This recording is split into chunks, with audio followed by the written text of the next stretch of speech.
In his story, the listener said something that really stuck with me. He said that other people had complained to higher-ups about seeing this ghost as well, but there was just nothing they could do about it. Makes sense. Our military is not taught how to handle paranormal experiences in the field. War is calculated, measured, precise. There's no room in the margins for anything unexplainable or supernatural. No, those stories tend to get squashed. But over the years, some of these stories have resurfaced, and they've been passed around like folklore to each other, and on the internet. It's not typical battle lore, not fabled tales from war like the Trojan horse. No, it's first-hand accounts of soldiers seeing the strange and unexplainable while serving. Time hasn't yet fully distorted these tales into legend. I wanted to look more into soldiers in the Middle East, who things that left them chilled. I mean, these are people coming face to face with enemy fire, equipped with the most advanced technology in the world. And they still couldn't explain what they saw. What I found was a deep, disturbing history of bizarre sightings in the Middle East by U.S. soldiers. Today I'm going to tell you some of those stories. You'll see that many of them have elements that are too similar to shake off. Like this one compared to the story that was told to me last week. This was posted 3 years ago on Reddit by user Spirited Soul.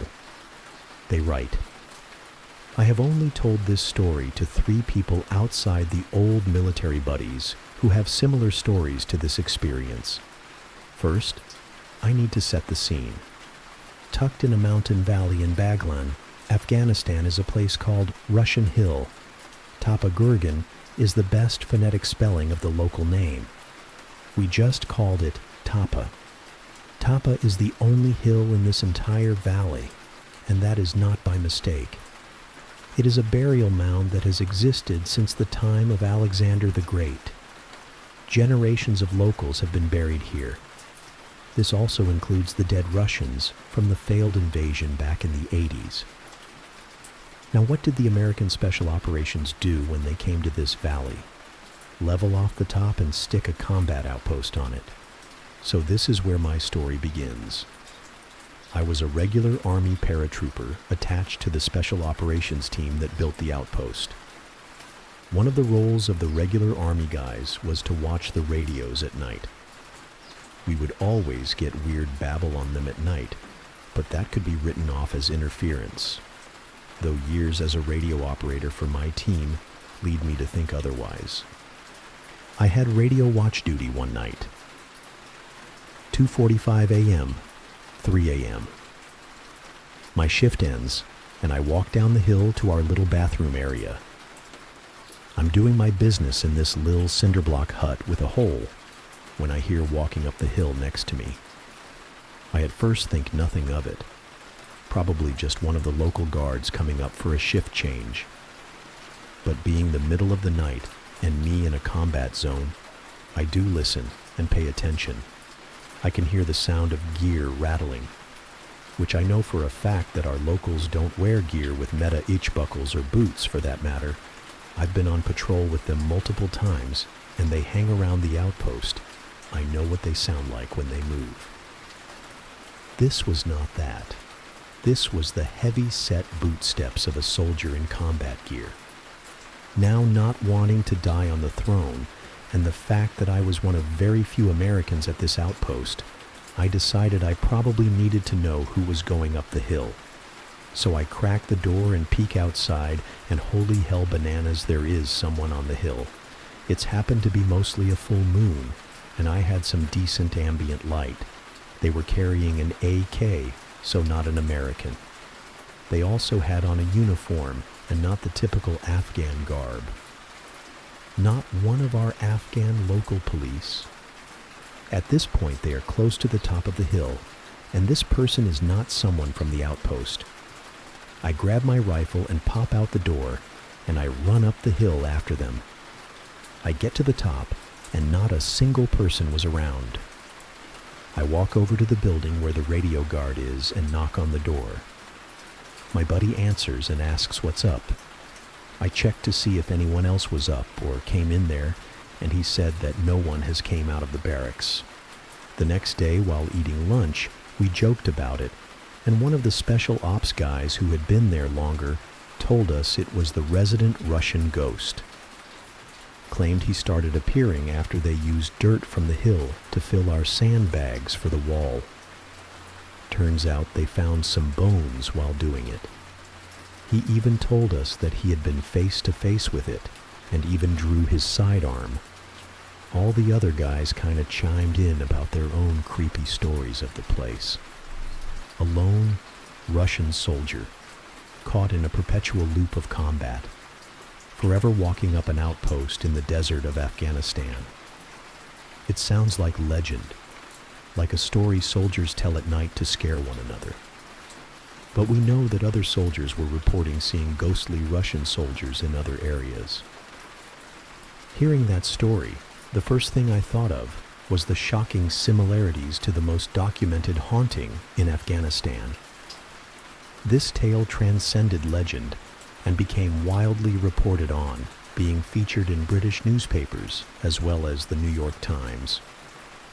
The most famous account of paranormal activity of soldiers in Afghanistan comes from Observation Post Rock in 2009, when 8 Marines were stationed there for 2 months. It was 2009, and America had just deployed 30,000 more troops to Afghanistan. In the midst of the fighting and chaos of the war, 8 Marines were given a mission. They were to go to Observation Post Rock and keep watch over the area for 60 days. Observation Post Rock, or OP Rock, was a small hill that served as a watchout for enemy soldiers. Teams would be stationed there to keep 24-hour surveillance and report any suspicious activity or advancement of enemy soldiers back to their base using radios. There was currently a team of British soldiers there keeping watch, and customarily, when a new team arrives to an outpost, the team departing will give them a lay of the land. But as the 8 Marines pulled up the dusty back road through the desert, they saw the British soldiers were eager to leave. The Marines reported that the British team leaving the post looked disheveled and anxious, as if they had experienced an attack. There was no formal greeting, no breakdown of the area, nothing. The only word of advice given to the new team that arrived was, "If you pick something up, put it back." It was said with the same gravitas a sergeant would use giving a command in battle, yet this warning seemed to be about the amenities at the post. What they could possibly pick up, they didn't know. As they searched the post that first day, they realized there wasn't much there. OP Rock was much smaller than other observation posts. It was mostly few tents, some big sandbags to hide behind, and a series of trenches. But this was home for the next 2 months, so they were going to have to get used to it. Observation posts are typically targets for enemy fire, so it's important that whoever is stationed there has the ability to hide and protect themselves. The trenches were there to provide some of that protection, but the Marines quickly realized they were just not deep enough. When standing normally, their heads would peer over the top of the trench, visible to whoever was firing. If they were going to make it work, the trenches would have to be deeper. So they got to work digging. This was June, and the Afghan sun can be brutal that time of year. So maybe at first they thought they were suffering from heat stroke when they dug the shovel in and heard a crack. Through the soft dirt, they could tell they had hit something solid and fragile. One of the lance corporals reached down to grab whatever they had hit. It felt smooth and had rounded edges. It was cool to the touch compared to the blistering heat around them. But when he pulled it out of the ground, the Marines all looked on in horror. It was a human femur, perfectly intact. the men decided they had to keep digging to see what else was buried underneath their new home, and to their terror, they found multiple full skeletons, as well as Russian artifacts like stakes for tents. The New York Times reported that these skeletons were not just from the Russian soldiers that were there in the 80s. No, some were potentially centuries old. What the soldiers didn't know was that OP Rock had a history that even locals in the area got nervous talking about. According to locals, the outpost used to be a burial site before the 1740s, after which it became a fort. Legend has it that 40 communist police officers were executed on the rock in 1980. The area was considered holy by locals after a Soviet bomb hit the area but did not explode. They would share stories of enemy tanks being swallowed whole by the earth. Whatever was going on there was unkind to invaders. Maybe this is what the British soldiers meant by, if you pick something up, put it back. But it was too late. But the Marines weren't thinking of that. They were thinking of their safety, and they needed the trench to be deeper. So they continued digging. And whatever they disturbed made itself known immediately. The first night, one of the men, Corporal Lena, was preparing for the overnight watch. Each night, one of them would stay awake to monitor the area while the others slept. While he was the lone man awake, he heard the radios started glitching. There was a crackle, and then something that Lena described as a whisper. Not in any recognizable language, but at times it almost sounded Russian. The radios were the only lifeline that the Marines had to base. It was what they would use to let base know if anything was headed towards them. But it also was the only way they had to tell base if they were being ambushed, so it was crucial that the radios were in perfect working condition. So Lena takes out the batteries and reboots the radios, but they're still making the weird noises. He ended up contacting base to ask if they were sending out or receiving any signals, but they confirmed that they weren't. That whole night, the crackles and the whispers continued, but that was nothing compared to 2 weeks later, when another Marine, Lance Corporal Hoyt, was on watch. When you're on watch, the safety of the group is your responsibility. So here it was, just Corporal Hoyt, 7 sleeping Marines behind him, and the vast open emptiness of the Afghanistan desert. All of a sudden, Hoyt feels eyes on him, as if someone is watching his every move. He doesn't want to tip off an enemy soldiers, so he slowly brings up his gun to his face to see if he could get anything on his thermals. The report says that at this point the other Marines were awoken by a blood-curdling scream, but it wasn't Hoyt's. They all jump up, expecting an ambush, but all they find is a shaken Hoyt and a barking, ugly Betty. He had seen something out in the desert, the figure of a man running behind a bush about 200 meters away.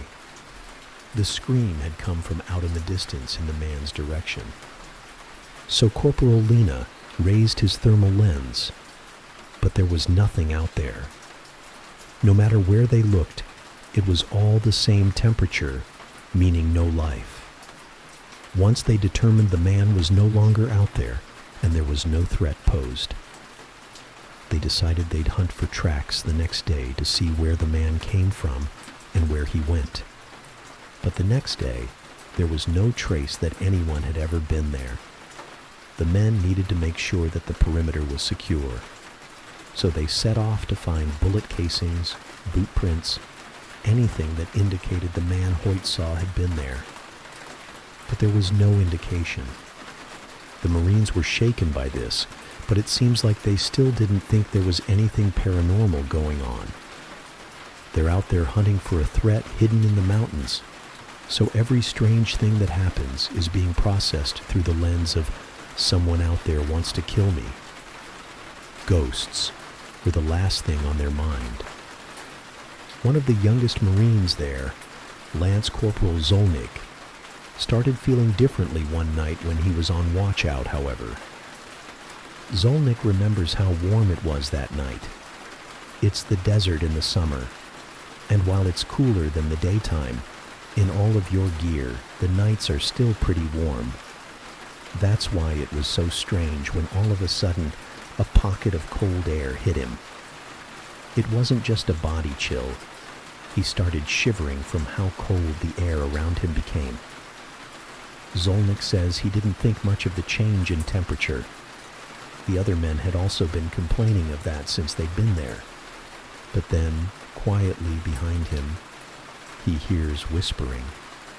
And his descriptions of the whispers sound similar to Lena's description of what came over the radios. Soft at first, not even sounding like language. But every couple of words he could make out something that sounded faintly Russian. And worse than the paranormal, Zolnik feared that he was losing his mind.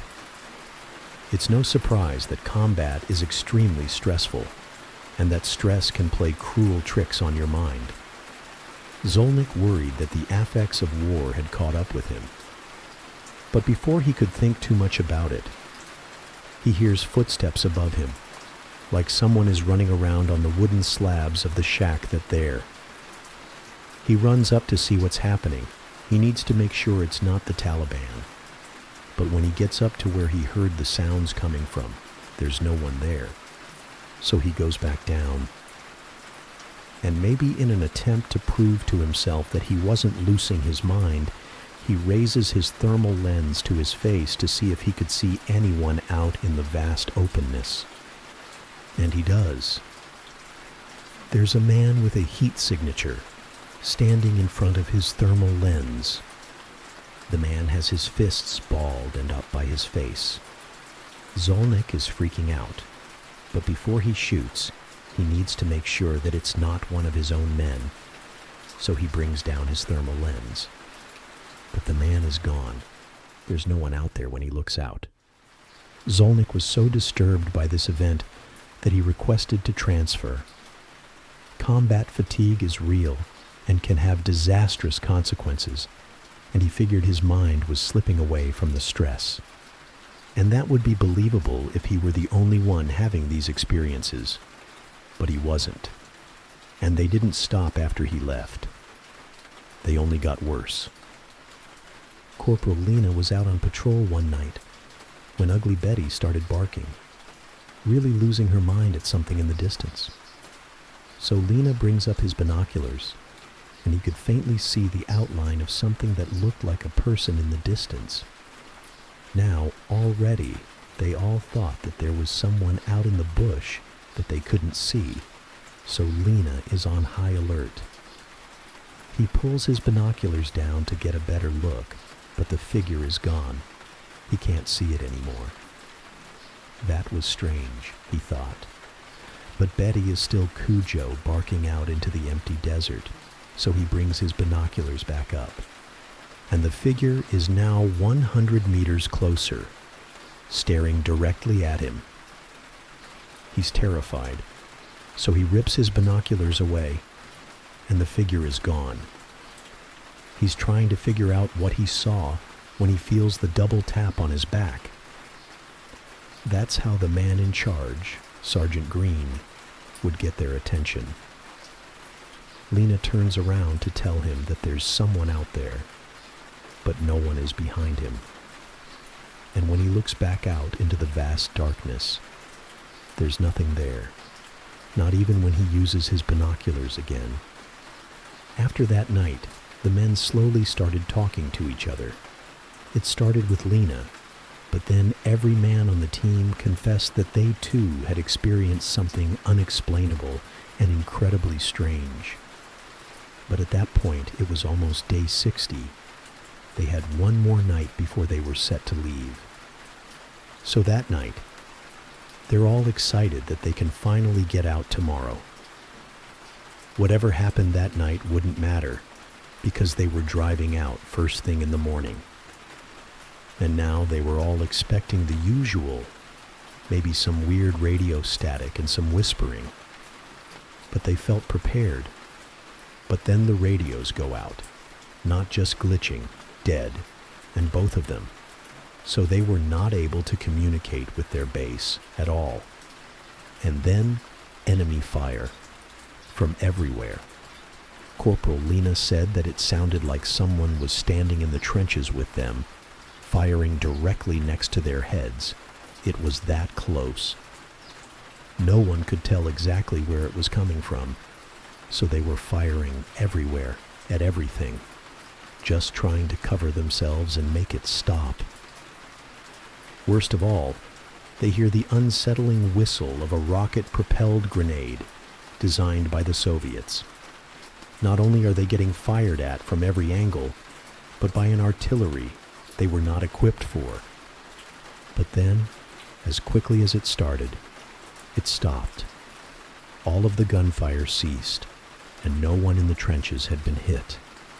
Not only that, but there were no stray bullets, or any evidence that they were just being shot at.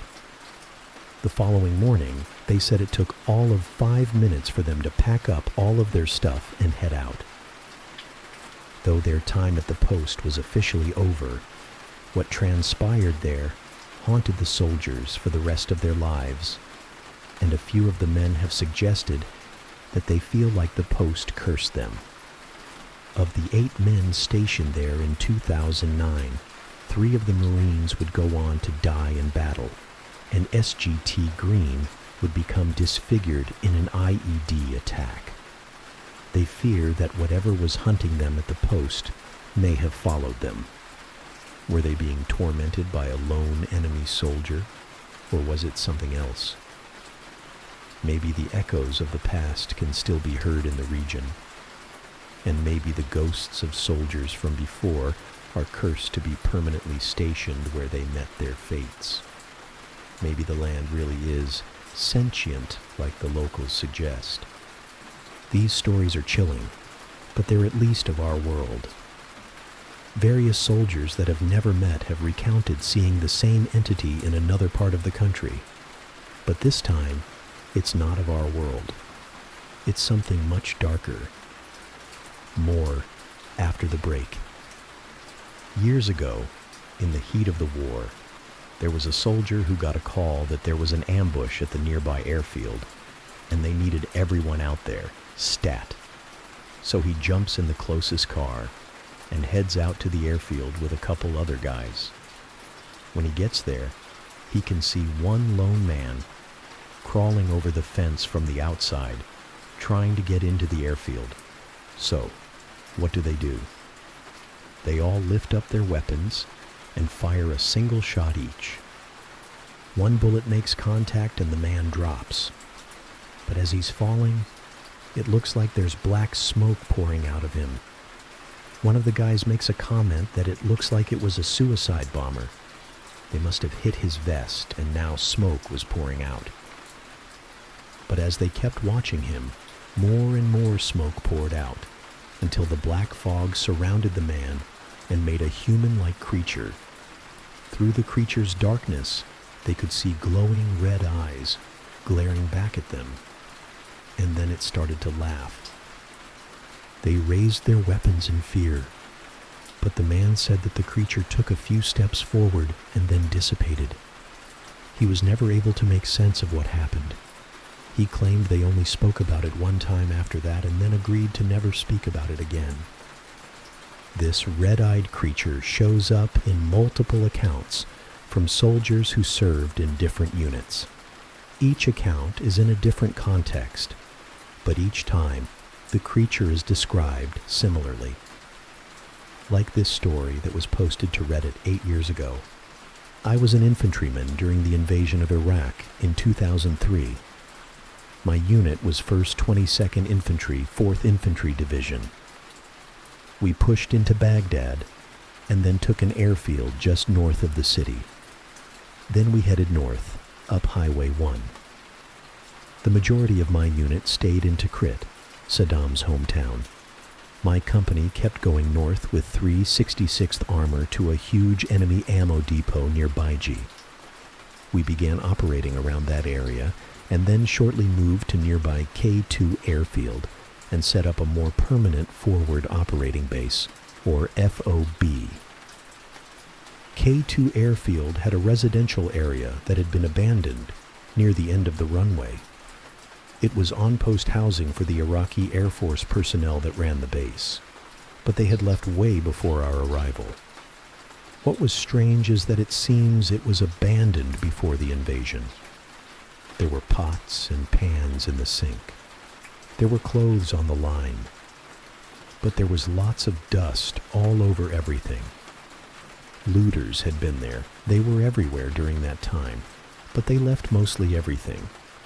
My unit moved into the end of the airfield, into some bombed-out warehouses, and an MP company moved into the biggest houses in the abandoned housing area we started to call the Ghost Town. The MPs that took up residence in the Ghost Town moved out after about a week. I asked one of the very tired-looking MPs why, as everyone was jealous that they lived in actual homes, albeit abandoned, shabby ones, instead of bombed-out warehouses, and I was curious about their speedy move. He said that they couldn't sleep. Doors would open and shut all night. They heard footsteps running up and down the halls at night. And then finally, they began to see children's faces looking in at them through the windows. The U.S. Army does not function with consideration to ghosts, and for them to get their chain of command to move their whole company out of the ghost town, there must have been some tangible events that affected their operational readiness. Their move meant that now our residence was the new perimeter of our FOB closest to the ghost town, so we took up nighttime security every night around our warehouse. We would each do an hour shift, and we had a watch going all night long. We had thermal sights and night vision, and we would sit out there scanning the desert for enemy activity. During our watch, we could all hear children laughing and playing all night long. It sounded like a playground was active in the ghost town, but we verified with our thermal sights it was empty.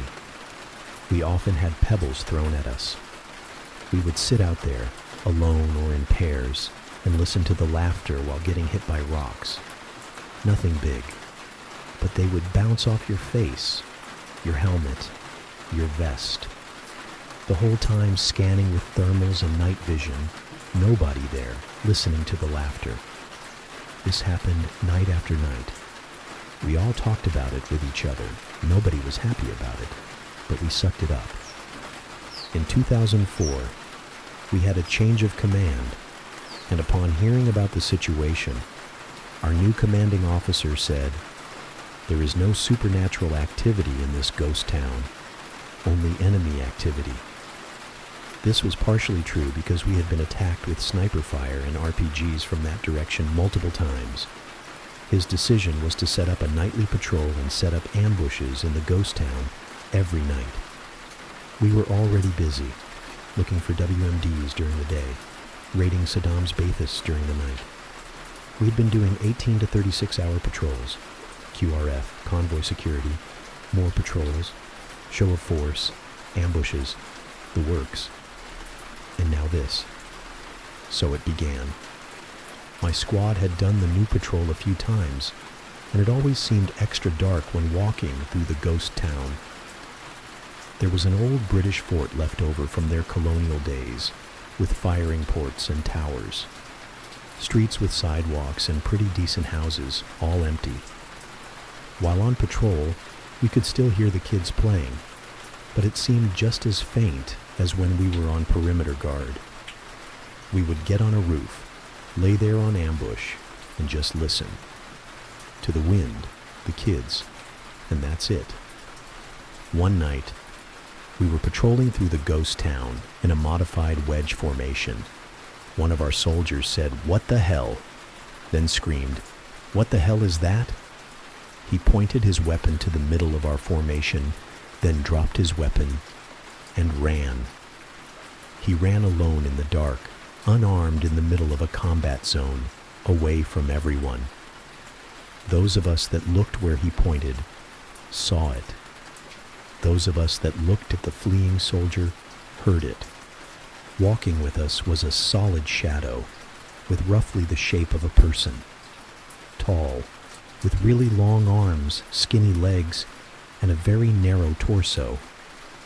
It turned its head back and forth as if surprised to be discovered. It bent down, and then it leaped. It landed in a crouch on top of a nearby chain-link fence still facing us, and moving its head to look at us. Its eyes then quickly flashed red, and then it jumped backwards off the fence and disappeared into the night. We caught up with the soldier. Our squad leader was super pissed.